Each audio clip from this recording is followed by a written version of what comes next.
Hey guys, week 8 was a good one. It's harvest season. Like I hold this pose and the cool intro music, if I had one, would start here. Intro! Like rockets into fireworks and cool music is starting and it's like, welcome to Cuyle world. Something like that. Anyway, so I say it's harvest season because we are harvesting the fruits of our labors. Some of the fruits of some of the labors of the past 14 to 15 years, whatever it's been.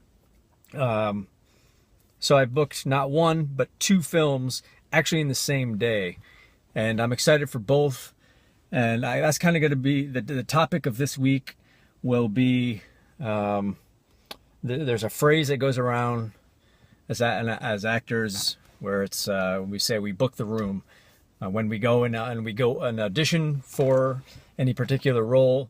The most important thing we do is we try to book the room. What that kind of means for non-industry folks is so if we're going in for an audition for one part, chances are odds are always stacked against you that you're going to not get any one part that you're going in for. The most important thing you can do is go in, do a good job so that casting directors like you, producers like you, directors like you, and they keep you in mind for future roles. If you don't book that one, the idea is that they keep bringing you back. You keep doing a good job, they keep bringing you back until finally your time is up, you punch the ticket, it's your go time. That's booking the room. And so let's go film by film. So one of the films,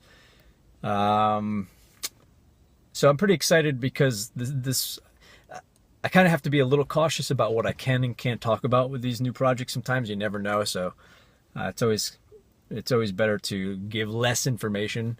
But one of the films I'm a lead in, which some backstory about this. Like 2 weeks ago, I went in for an audition for this film, and it was a smaller supporting role, and I did a good job. I knew I did a good job, but I didn't hear anything back. Actually, I did one of my videos. I don't think it was last week's video. Maybe it was 2 weeks ago's video. I can't remember. But anyway, I went in, I auditioned, and I didn't get that part. So, and how did I know I didn't get that part? Because about 4 days later, which I actually went in for a callback. So after the callback, about 4 days later, I got a call from casting.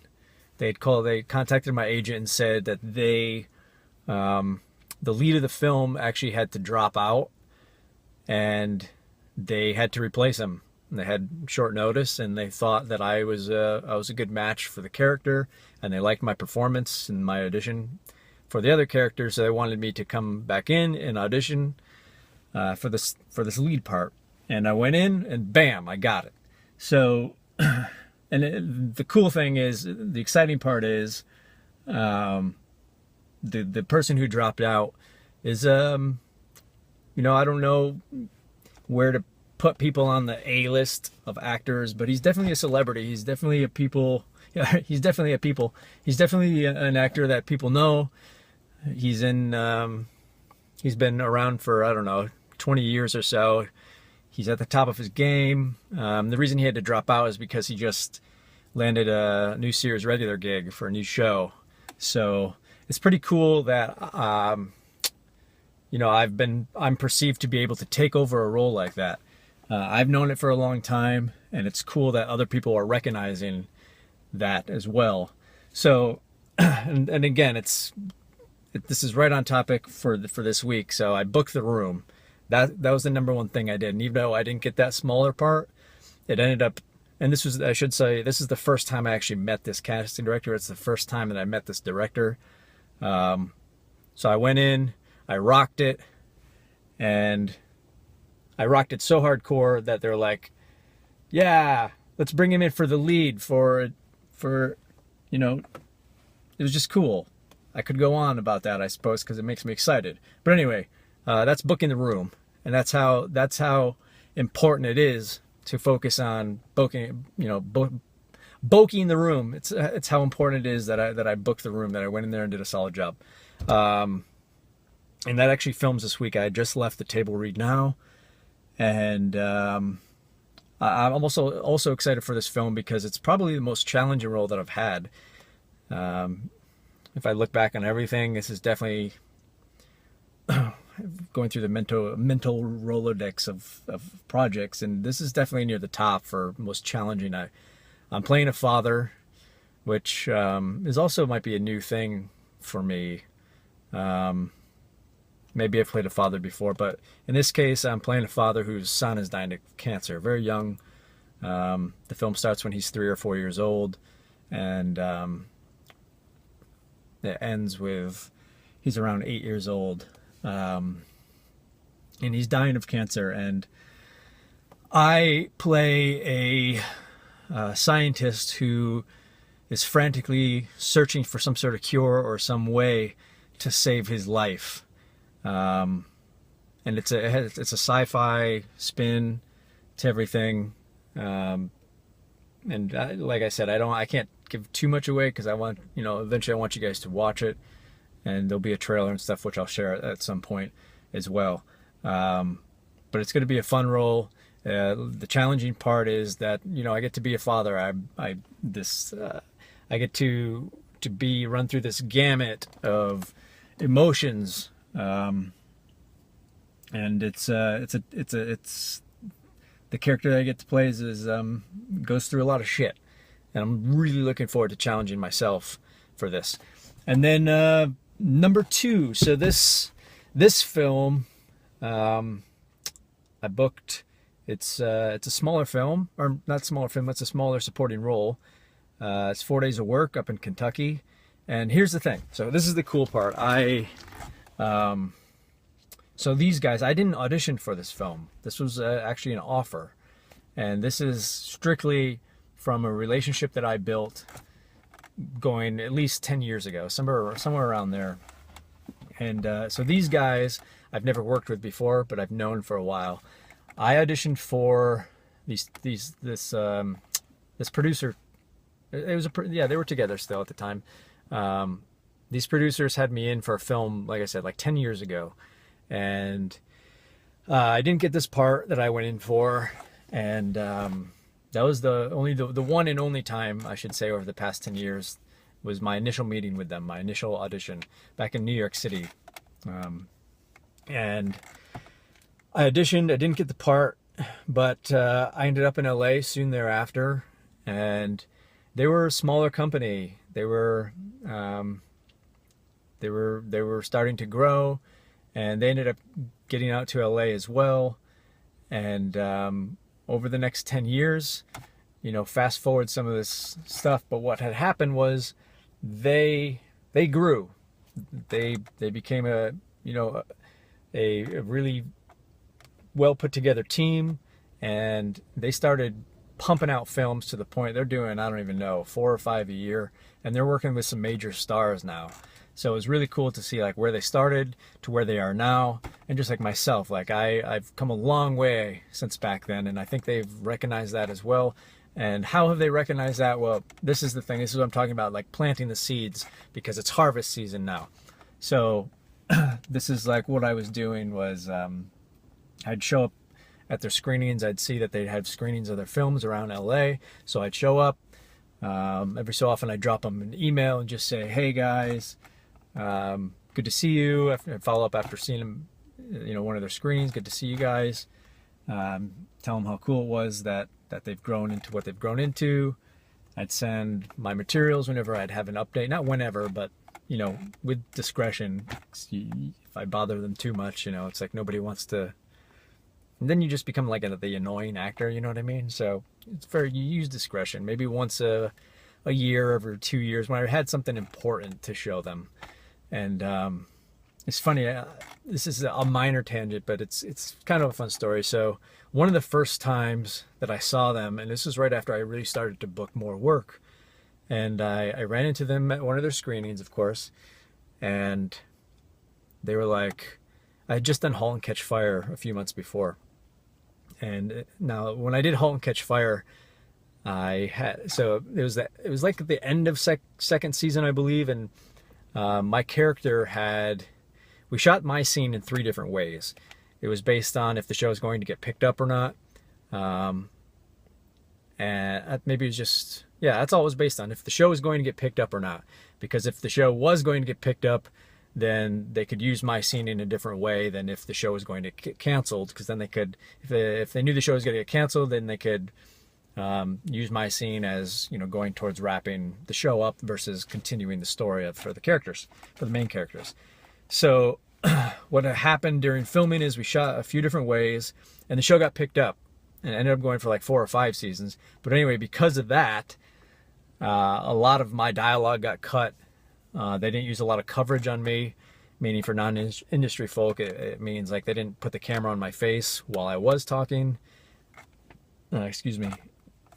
So I was kind of bummed because unless you know my voice, like some of my lines were straight off camera. And then when I am on camera, my very last line in the scene, because of the show being picked up, my last line, instead of being a line, ended up being translated into just a look that I give to the other actors.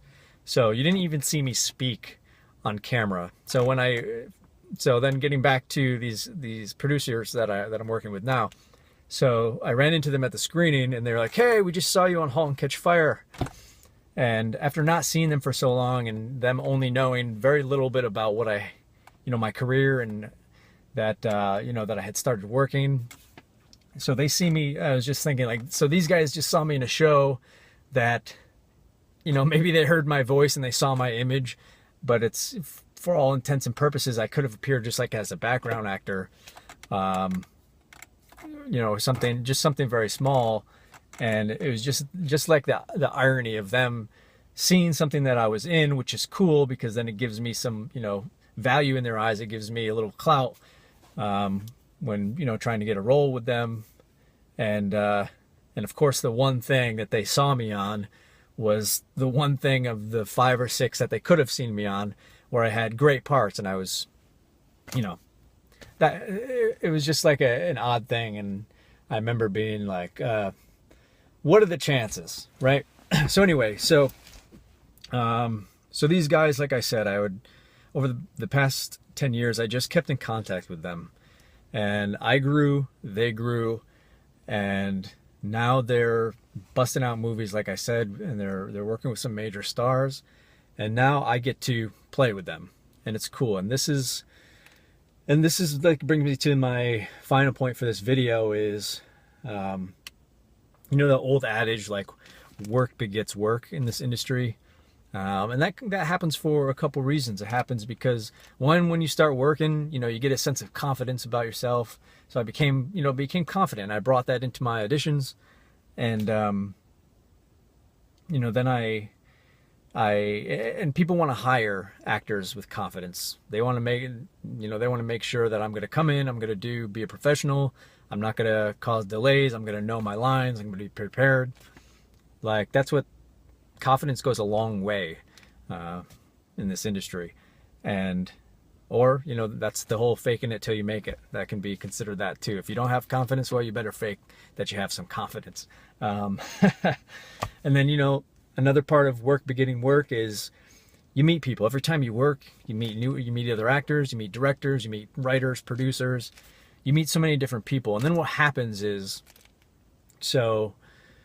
and this goes from the very beginning of your career, you never know who is going to be doing what down the line.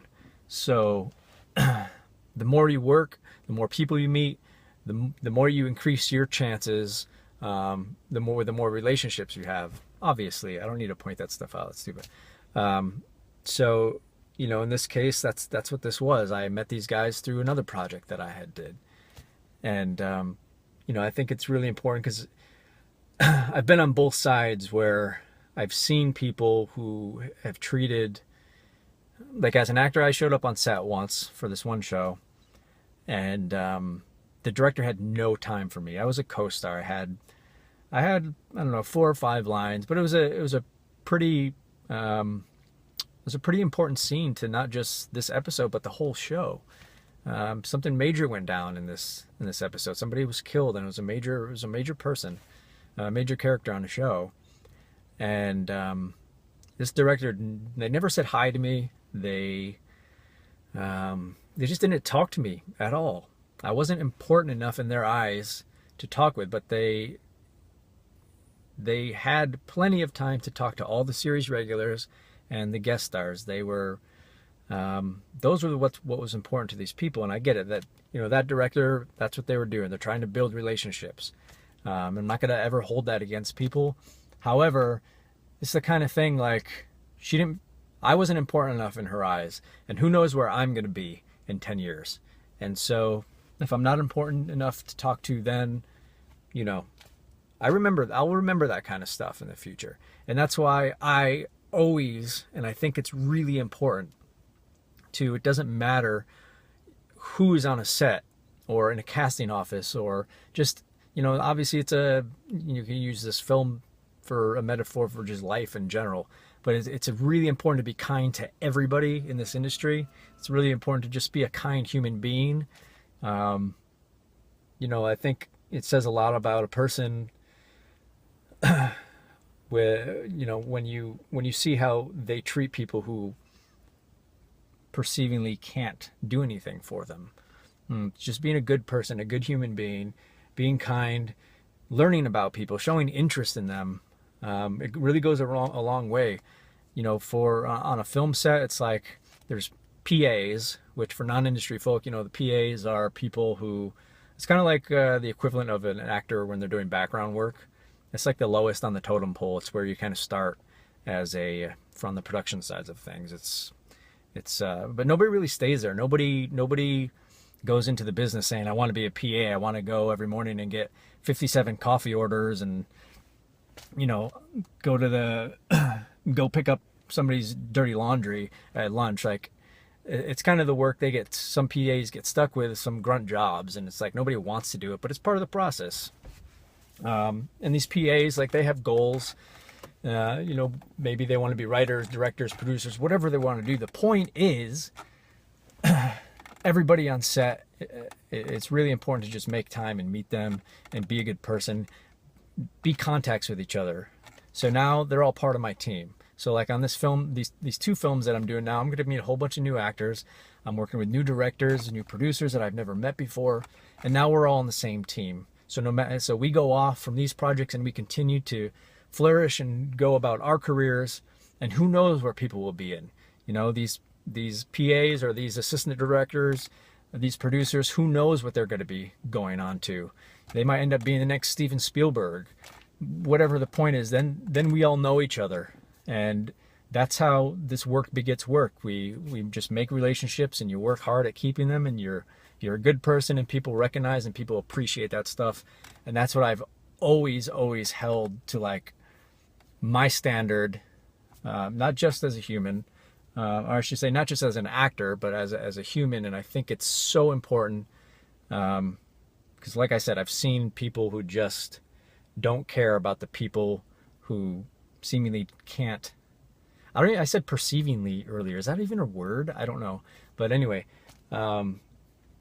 it's just really important to treat everybody with respect on these film sets, and not to be fake about it, because people will see through that shit as well. So just be a genuinely good person, work hard, be a professional, because that's what 20 years down the line people are going to remember you for when they are the next Steven Spielberg. So if you're auditioning or your name is brought up, they recognize you and they remember you, and they're like, oh yeah, that Cuyle kid, I liked him. Maybe they'll say something like, yeah, he wasn't the best actor, but you know what? I sure damn liked him around. Or, holy shit, Carvin, that kid's the best actor. Why didn't I think of him? Like, whatever the case might be. You totally know what I'm saying. Anyway, I probably should have started with this info. I might be off here, but it's, week number 8. Audition wise, I think we're standing at 16 or 17 auditions. We now have 2 callbacks. We have 3 bookings, and we had to turn 1 audition down last week for multiple reasons. But I think that's number 4 we had to turn down. So anyway, week number 8, like I said, it's harvest season, and this is how careers are built. through harvest season. You plant the seeds early, you nourish, you water, you give them some sun, and they grow. As long as you keep treating them with love, it's harvest season. Okay. Thanks for watching, guys. I have some really great comments from you guys lately, and thank you for that. Thank you for taking the time for watching these videos, and I really appreciate your support. And yeah, that's it for now. I'll see you guys next week.